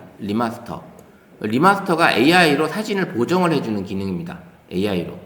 그래서 이걸 누르게 되면 얘가 이제 사진을 이렇게 리마스터 한다고 해서 떠요. 그러면 잘 찍고 노출이 제대로 된 사진이면 리마스터나 원본이나 똑같아요. 거의 변함이 없습니다. 거의 변함이 없는데 지금 간간히 보면 이게 왼쪽이 원본이고요. 오른쪽이 이제 수정본입니다. 봤을 때 수정본 조금 차이가 느껴지나요? 약간 밝기를 내가 이제 밝아주게 해주는데 이게 변함이 없으면 사진은 노출이 제대로 돼 있다. 요걸 볼 수가 있습니다. 그래서 이런 AI 기능이 들어 있고요. 그래서 사진을 찍었을 때 올리면 이런 데이터 값이 우리가 위치 기반을 켜놨기 때문에 언제 어디서 뭘 찍었고 파일명에 대한 정보, 그 다음에 스마트폰 카메라에 대한 정보, 그 다음에 이 위치에 대한 정보, 이걸 누르게 되면 현재 위치에 대한 정보를 여기서 나오는 거죠. 이 36장을 아직까지도 이 구글에는 광고 저수지래요. 우리는 설봉 저수지 여기 하는데 광고 저수지와 설봉 저수지 이렇게 두 개가 같이 나오게 되어 있네요. 이런 식으로 지금 표시가 되어 있는데 이렇게 36장을 현재 찍었대요. 여기서 36장을 찍었다고 합니다. 이런 사진들이 나오고요. 지도로. 그래서 이 지도를 보게 되면 제 갤러리 안에 있는 이 사진들이 어디서 찍었는지 이게 다 나오는 거예요. 이게 구글 지도 안에 다 담기는 겁니다. 이렇게 어디서 찍었는지 사진이 제 갤러리에 있는 사진들을 다 볼 수가 있어요.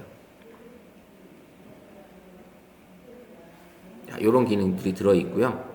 그래서 이렇게 사진을 볼 수가 있고, 자, 이 갤러리에 들어오게 되면 이제 이 갤러리 포토 에디터, 이 갤럭시 폰에만 있는 이 포토 에디터 기능 중에 이 하단에 보시면 5가지 메뉴가 있어요. 5가지 메뉴. 이 5가지 메뉴 중에 이 하트는 즐겨찾기예요. 이 사진을 나는 이제 즐겨찾기 버튼만 누르면 언제든지 이 사진을 찾아보겠다. 그러면 이거 눌러놓으면 어디서 볼 수 있냐? 이걸 클릭했을 때, 자, 갤러리를 딱 들어오게 되면 이 메뉴가 있습니다. 이 메뉴를 누르게 되면 여기 동영상만 볼 거냐, 즐겨찾기 볼 거냐, 최근 항목 볼 거냐, 사진 유형을 찾아볼 거냐, 이렇게 있는데 즐겨찾기 딱 누르면 즐겨찾기 하트를 누르는 사진들을 이렇게 볼 수가 있어요. 그럼 이게 내가 좀 중요한 사진이라든지 자주 봐야 될 사진이라면 이렇게 즐겨찾기 버튼을 눌러놓게 되면 언제든지 쉽게 찾아볼 수 있다라는 걸 볼 수가 있죠. 요 기능이 들어있고요. 그리고 사진을 클릭하게 되면 하단에 아까 이제 즐겨찾기 있던 하트 버튼이 있었지만 연필이 있고 그 다음에 가운데 반짝반짝 있죠. 반짝반짝. 예, 이 반짝반짝 있는 게 요게 AI 기능이에요. 요게 AI 기능입니다. 그래서 요걸 버튼을 누르면 요런 이제 메뉴가 4가지가 나와요. 요게 이제 새로 업데이트된 기능입니다. 이게 갤럭시 S26이 되면서 업데이트된 기능인데 선생님들 다 있나요? 없으신 분도 있죠. 예, 그래서 여기 일단은 있는 걸로 감안하고 지금 보여드리면 여기 AI 지우개라는 게 있는데 이 AI 지우개를 클릭을 하게 되면 내가 지금 제가 클릭을 했잖아요. 여기를 클릭을 하고 지우개를 눌렀잖아요. 여기가 이제 지워지고 지우개를 누르게 되면 이미지를 다른 걸로 채워요.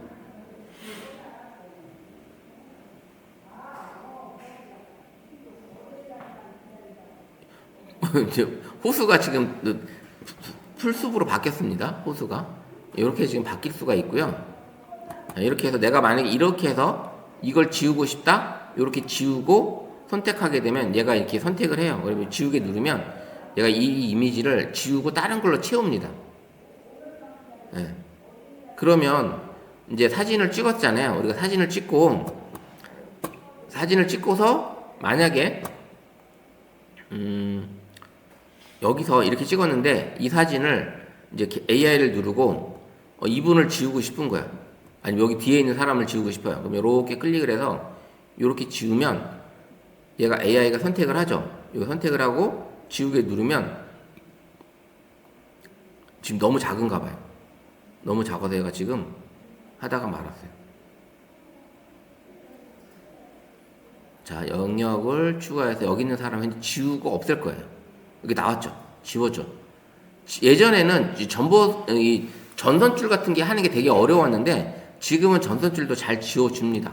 그리고 이분을 이렇게 또 선택해서 예전에는 계속 편집이라는 게 없었어요. 그래서 계속 편집 누르고 다시 또 이렇게 선택을 해서 이렇게 지우게 되면 이분을 이제 선택을 해서 이렇게 지우죠. 이렇게 누르면 이분을 이제 없애는 거예요.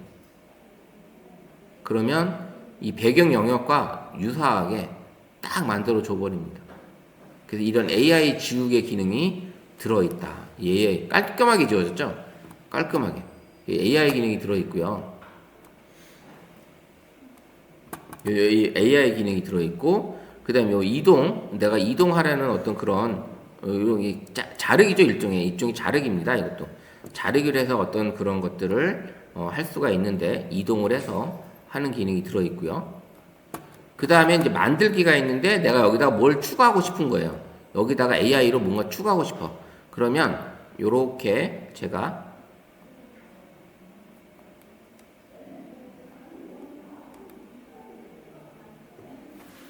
이게 지금 이걸 하려니까 조금 힘들고요. 제가 펜으로 한번 뭔가를 그려볼게요. 여기다가 만약에 펜으로 제가 이렇게 해서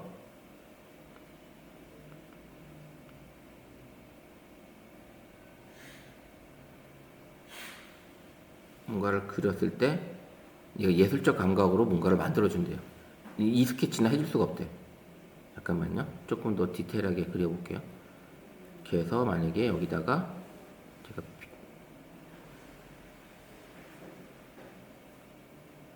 뭔가를 만들어 달라고 하면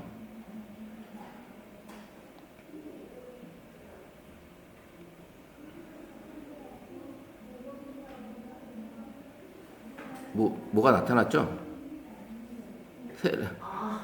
새를 그려줬네요. 지금 얘는 새를 그려줬어요. 새를. 이전 이미지는 아무것도 없는 거고 없는 상태에서 얘가 이렇게 만들어주는 여러 가지 그림을 그리게 되면 이런 것들을 뭔가 만들어줍니다. 만들어주는 기능이 이 AI 기능으로 만들기 기능이 들어있고요. 그 다음에 이제 스타일을 누르게 되면 예전에 없던 이렇게 누르게 되면 이 3D 툰으로 이 장면을 3D 툰으로 만들어줘요. AI로. 이런 기능들이 현재 AI 기능으로 작업을 할 수 있게끔 만들어주고 있다.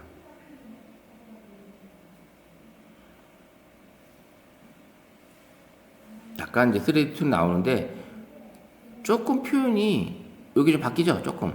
예, 요렇게 좀 꽃도 없던 꽃이 지금 생성이 됐고 하늘도 좀 푸르게 바뀌었고 그죠? 이렇게 바뀌었는데 지금 다른 거 한번 눌러보면 제일 잘 되는 게 지난번 해보니까 요런 레트로애니 좀 잘 되는 것들이 좀 몇 가지가 있더라고요. 눈에 띄는 게 이렇게 AI로 다른 제미나이나 챗GPT 가지 않아도 이 갤러리 안에서 뭔가를 사진을 이렇게 바꿔보는 이런 느낌의 사진이 가능하다라는 걸 볼 수가 있더라고요. 그래서 이렇게 갤러리 안에서 AI 기능으로 지우개 기능, 그 다음에 뭐 이동하는 자르기, 그 다음에 또 만들기, 어떤 새로운 생성 같은 거, 그 다음 스타일로 해서 다양한 이런 것들이 현재 9가지가 제공이 되고 있습니다. 그래서 수채화라든지 유화를 했을 때 느낌이 좀 재밌게 나오고요. 이런 것들을 볼 수가 있습니다. 이게 이제 AI 기능이에요. AI 기능. 이게 AI 기능이고, 그 다음에 우리가 이제 주로 이제 나만의 사진을 편집을 하고 싶다라고 했을 때, 여기 연필을 누르게 되면 이제 하단의 메뉴가 또 나옵니다. 하단의 메뉴가 좀 7가지가 나오는데, 맨 앞에 거는 이제 AI 기능으로 이제 뭔가를 할 수 있는 그런 기능이고요. 그 다음에 이제 여기 이제 두 번째가 이제 사람의 영역 초점을 이제 선택을 해서 이렇게 바꿔주는 거예요. 지금 보시면 AI로 첫 번째 걸 할 건지 아니면 여기 뒤에 배경을 잡을 건지 기가 막히게 잡아주죠. 예. 요런 느낌의 초점 영역을 또 잡아주는 요 내가 선택을 해서 앞으로 원금을 줄든지 명암화에 대한 이런 것들 줄 수가 있습니다.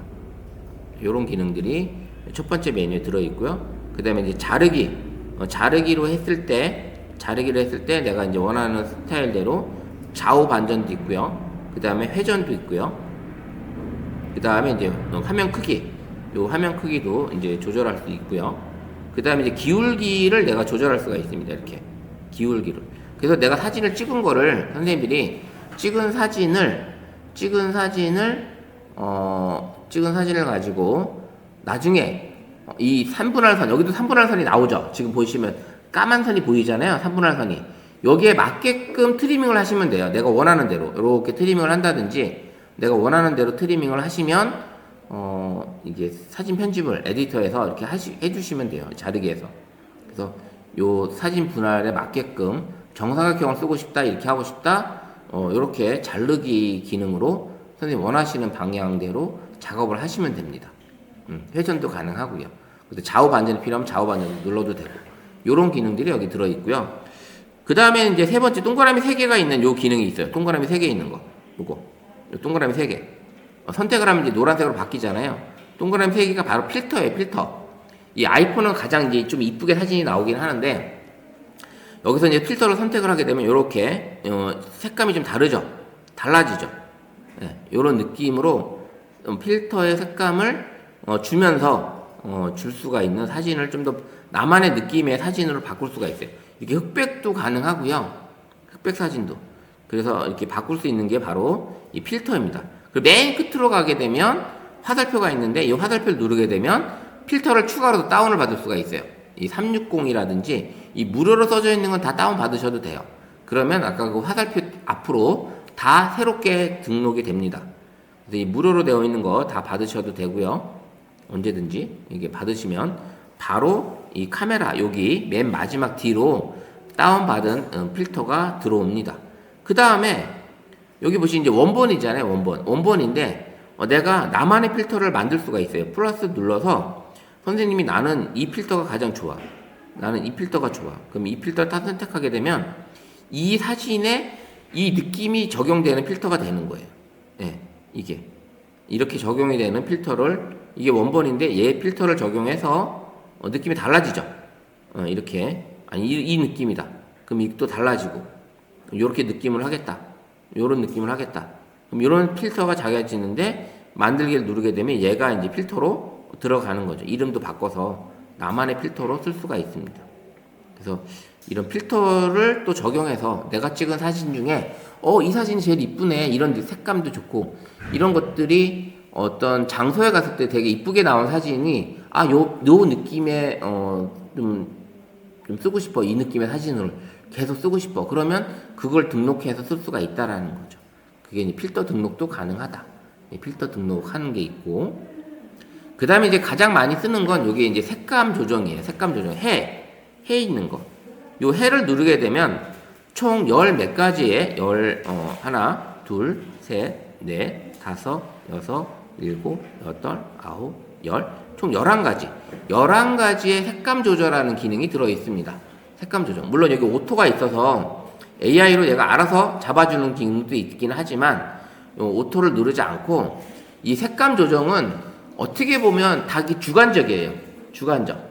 색감 조정이 해 있는 거는 선생님이 라이트 밸런스라든지 좌우 슬라이드 바로 움직여서 좀 더 밝기를 조절한다든지 내가 좋아하는 색감으로 바꿀 수가 있는 거죠. 그 다음에 밝기도 좌우로 움직이면서 우리 이제 본인의 좋아하는 밝기로, 그 다음에 노출도 마찬가지고요. 너무 밝아지면 날아가니까 적당한 노출을 쓰시면 돼요. 0에서 플러스 마이너스 조절하면서 선생님 쓰시면 되고, 대비는 진하게 갈 거냐 흐리게 갈 거냐 요런 느낌이에요. 대비가.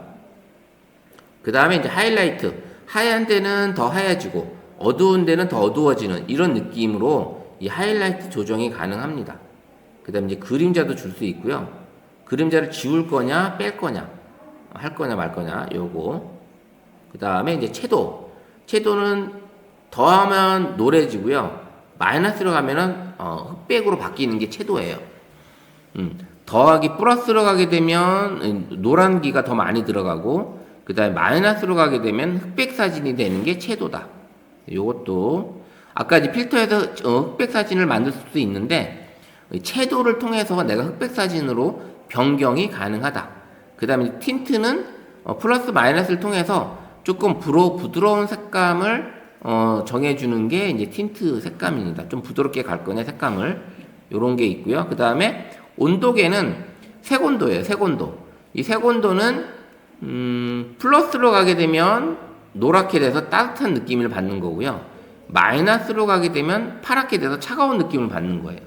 그래서 너무 차가운 느낌이면 그거 완전히 이제 귀신 사진처럼 보이기 때문에 좀 이런 느낌을 받아주면 돼요. 그래서 색온도는 이 전체적인 사진이 이쁘게 나오는 사진이 따뜻하게 느끼게 나오는 사진이 이게 온도가 높아서 그런 거예요. 그래서 레스토랑이나 카페 같은데 사진이 이쁘게 나오는 게 전반적인 거긴 전구 그 램프들을 조금 따뜻한 느낌의 램프를 쓰다 보니까 사진이 이쁘게 나오고 안정감 있게 나오는 거거든요. 그래서 이렇게 사진을 조금 더 따뜻한 느낌의 안정감 있는 사진을 나는 원하고 싶어. 그러면 여기 색온도를 조금 플러스 쪽으로 돌려주면 됩니다. 그러면 플러스로 돌려줬더니 빛을 많이 받은 대낮의 사진처럼 이렇게 따뜻한 느낌을 가져오게 돼요. 그래서 이렇게 그 다음에 이제 사진을 찍었는데 약간 선명도가 좀 떨어져. 그러면 선명도를 조금씩 올려서 선명도를 해주면 되는데 이게 100까지 올라가게 되면 노이즈가 끼는 게 보입니다. 한번 보시면 0에 있을 때와 이 플러스 100으로 가게 되면 노이즈가 끼면 여기 거칠거칠해져요. 네, 그래서 이 선명도는 적당히 한 10에서 20 사이 정도만 잡아주면 됩니다. 내가 사진을 찍었는데 좀 선명도가 좀 떨어지는 것 같다 그러면 그 정도만 선생님이 찍어주시면 될 것 같아요.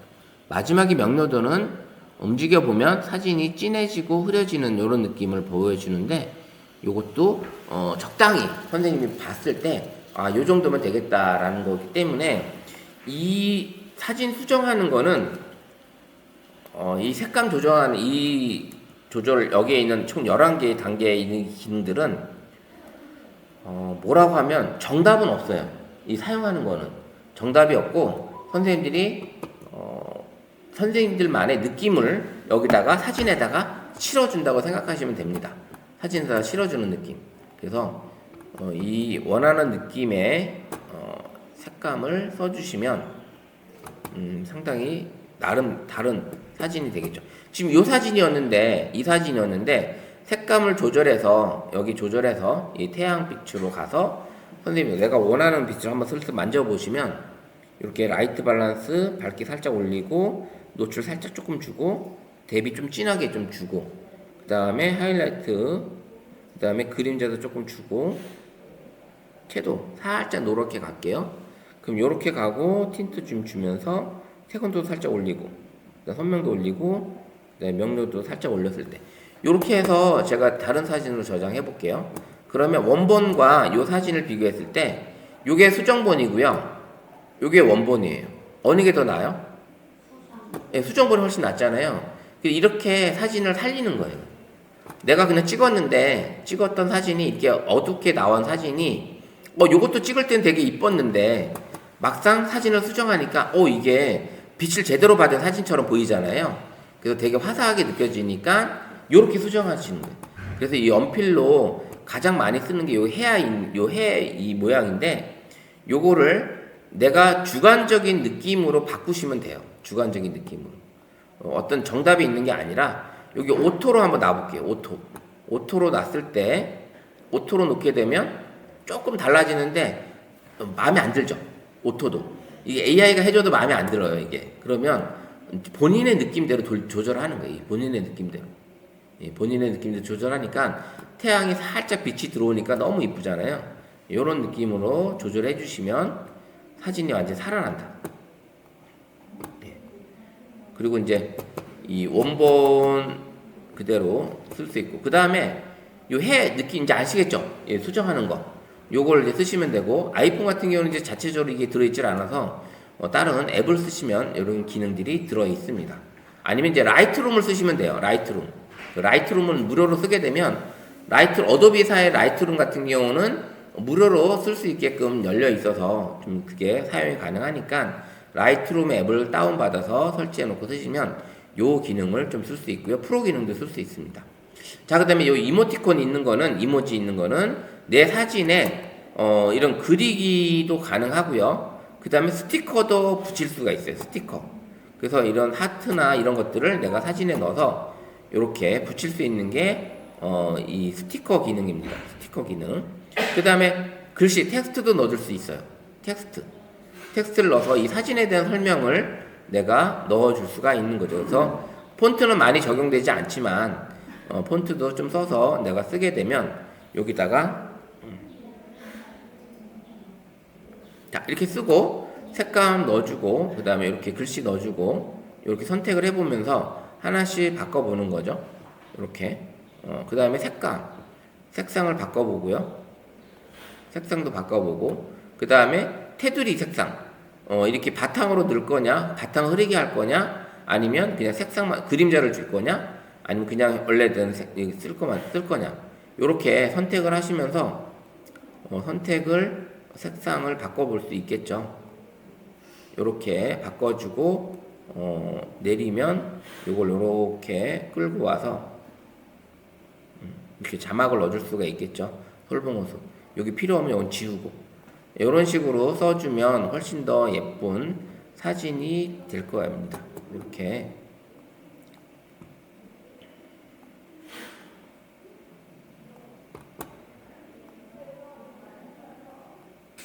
자, 이렇게 설봉호수. 이런 식으로 사진을 넣어줄 수 있는 게 여기 이모티콘 여기입니다. 그 스티커는 또 내가 만들 수도 있어요. 본인이 만든 거. 갤러리에 있는 거를 만들어 오는 거는 또 기본이 만들 수가 있습니다. 내가 찍은 사진을 만들 수도 있고, 이렇게 스티커들을 넣어 놓으면 이 스티커가 이렇게 딱 들어가죠. 이렇게. 이건 좀 별로다. 스티커 넣어서 만들 수가 있는 거예요.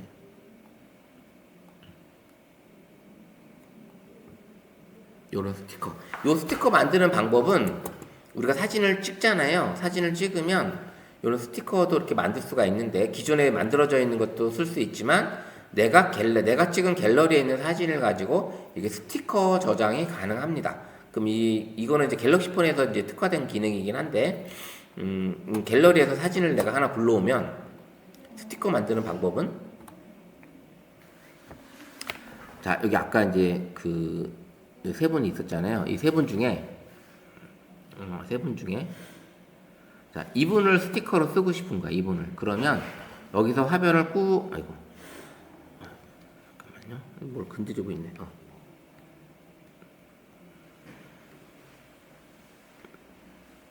만약에 제가 이걸 해볼게요. 그냥 이 사진을 새로 하나 찍을게요.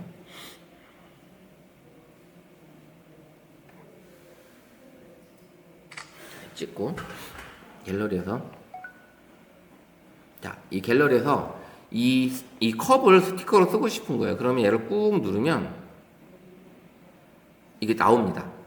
나와서 복사해서 딴 데로 가져갈 건지, 공유할 건지, 요걸 스티커로 저장할 건지, 이미지로 저장할 건지, 스티커 저장 딱 누르면 얘가 이제 스티커로 가는 거예요. 그러면 스타일을 원본 그대로 할 거냐, 윤곽선을 줄 거냐, 컷아웃 이렇게 할 거냐, 요런 식으로 이제 5가지 기능이 들어 있습니다.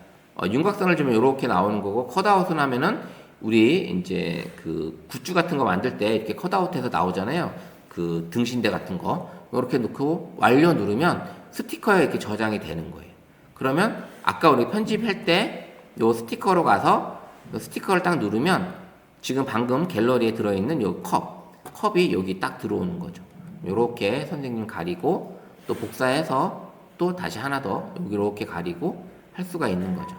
그런 식으로 요렇게 해서 두 분을 이렇게 가리는 요런 사진으로 스티커를 쓸 수가 있는 거예요. 나만의 스티커를 사진을 찍은 걸 가지고 이 갤럭시 폰에서는 이 스티커 만드는 기능이 들어있다. 그 다음에 이제 이 스티커 만드는 기능으로 사진 합성을 할 수가 있는 거예요. 사진 합성. 예. 단체 사진을 찍었는데 내가 찍어줬으니까 내가 없잖아요. 그럼 나를 하나 다 찍으라고 해가지고 이 스티커로 아까 복사에 있었잖아요. 복사 붙여넣기를 하는 거예요. 그런 식으로. 그러면 이 스티커로 가서 저를 만약에 여기다가 이 분을 꾹 눌러서 이 분을 복사해서 다른 사진에다가 갖다 놔볼게요. 이 사진에다가 여기다가 터치하게 되면 붙여넣기가 나옵니다. 그럼 여기 딱 사람이 들어오죠. 여기다 세워놓는 거예요. 이렇게. 그럼 사진이 됐죠. 그럼 이렇게 합성해서 이 사람이 여기 없었는데 이분이 여기 들어오게끔 이렇게 만들 수가 있는 거예요. 이런 사진. 그리고 만약에 단체 사진 같은 경우도 이런 기능으로 쓸 수가 있겠죠. 그래서 이렇게 스티커 기능으로 선생님들 만들 수가 있고요. 그 다음에 다른 사진을 가지고 온다 치면 만약에 이 사진에서 나는 요거를 가지고 싶어. 요게 이뻐서 요게 가지고 싶어. 요거 딱 띄죠. 예, 벌써 떴어요. 이미지 저장도 가능하고요. 공유도 가능하고 스티커로 저장하게 되면 아까처럼 이렇게 컷아웃을 해서 스티커 저장. 요게 가능한 거예요. 이런 식으로 여기 스티커를 지금 만든 겁니다. 꽃을 찍은 것도 꽃만 가져올 수도 있고요. 이렇게 스티커 저장이 가능하다. 예. 요게 우리 스마트폰에 지금 갤럭시 폰에 들어있는 AI 기능 중에 여러 가지 기능 중에 하나입니다. 이렇게 만들어서 내가 찍은 갤러리 사진을 가지고 이렇게 스티커도 만들 수 있고요. 이런 기능들을 AI 기능으로 이렇게 필요 없는 것들을 AI 통해서 필요 없는 거를 이렇게 동그라미 쳐서 요거 치면 이렇게 지우는 기능. 그래서 다른 걸로 채워주는 생성해서 다른 걸 채우는 기능. 이런 AI 기능도 들어 있고요. 그래서 이제 뭐 어디 여행 가셨을 때 옆에 필요 없는 사람이 지나가는 거 같이 찍혔어. 그럼 그분을 이제 필요 없게 찍히는 그 사람들을 지우는 기능은 요즘에 너무 편하게 되어 있는 거죠. 근데 이제 내가 만약에 내 폰에 이런 AI 기능이 들어있질 않아. AI 기능이. 혹시 이런 AI 기능이 지우개 기능이 없으신 분 있죠? 여기 앉아 계신 선생님들 중에. 예. 그런 기능은 어떤 게 또 있냐면 앱이 있습니다. 앱이 있어서 그 사이트 중에 앱이라기보다도 사이트가 있는데 클린업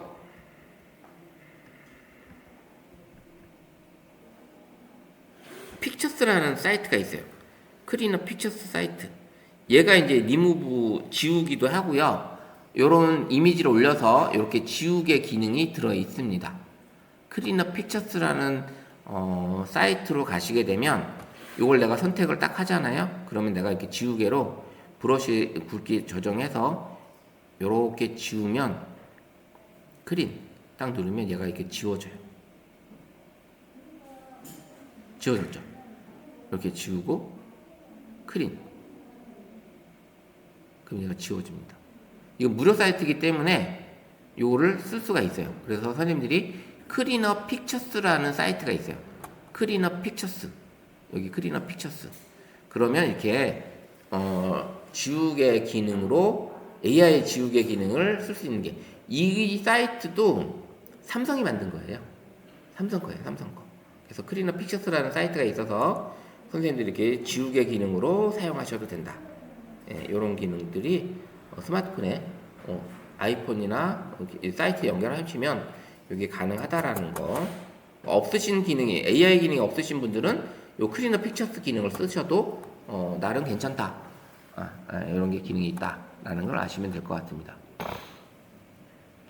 그래서 이 갤러리 이게 꾹 눌러서 이미지 따내는 거 이런 것들이 많이 있으니까 해보시면 AI 기능으로 재밌는 것들을 많이 만들어 볼 수가 있습니다. 재밌는 것들을 스타일도 바꿔볼 수 있고 우리가 가지고 있는 이 제미나이나 생성형 GPT, AI, 챗GPT에서 들어있는 기능들이 들어있으니까 그런 것들을 같이 배울 수 있고요. 우리가 이제 다음 주에 그 챗GPT를 할 건데 챗GPT에서 이미지 만드는 것 중에 이런 기능이 들어있어요. 이런 거. 사진을 올려서 이모티콘을 만들 수가 있습니다. 사진을 올려서. 이게 챗GPT가 지금 상당히 잘해주고 있어요. 챗GPT가.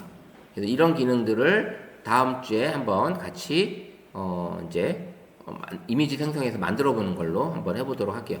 요거는 아까 이거는 이제 이 갤럭시 폰에 들어있는 이모티콘 이게 스티커 만드는 기능인데 조금 별로 이쁘게 안 나와요. 이쁘게 안 나오는데 챗GPT는 상당히 이쁘게 나옵니다. 챗GPT는 여기 사진을 올렸을 때 사진의 어떤 그런 캐릭터를 아주 이렇게 만화 캐릭터로 아주 이쁘게 잘 해주는데 요 기능이 챗GPT에 들어 있습니다. 그래서 이런 것들을 우리 이미지 생성하는 기능을 우리 챗GPT를 통해서 한번 다양하게 만들어보는 시간 다음 주에 가져보도록 할 테니까 그렇게 해보시면 될 것 같고요. 오늘 수업은 이렇게 카메라 다양한 촬영하는 방법이라든지 그 다음에 이 포토 에디터를 통해서 수정하는 방법, 그 다음에 AI 기능들 이런 것들을 좀 살펴보는 시간 가져봤습니다. 자, 이렇게 우리 가지고 있는 스마트폰 갤럭시 폰 안에 이런 AI 기능도 많이 들어와 있고 탑재가 되어 있고 그 다음에 그 수정하는 것도 별다른 다른 앱을 쓰지 않아도 수보정이 충분히 가능해서 새로운 사진으로 탄생할 수 있게끔 지원을 해주고 있는 게 이런 포토 에디터예요. 그래서 잘 쓰시면 이런 수정하는 것들은 내가 어떤 정답이 있는 게 아니고 나의 느낌을 반영을 하는 거기 때문에 그대로 잘 활용해 보시면 나만의 특별한 사진으로 재탄생이 될 수 있다라는 걸 알 수 있습니다. 자, 오늘 수업은 여기까지 하고요. 다음 주에 뵙도록 하겠습니다. 감사합니다.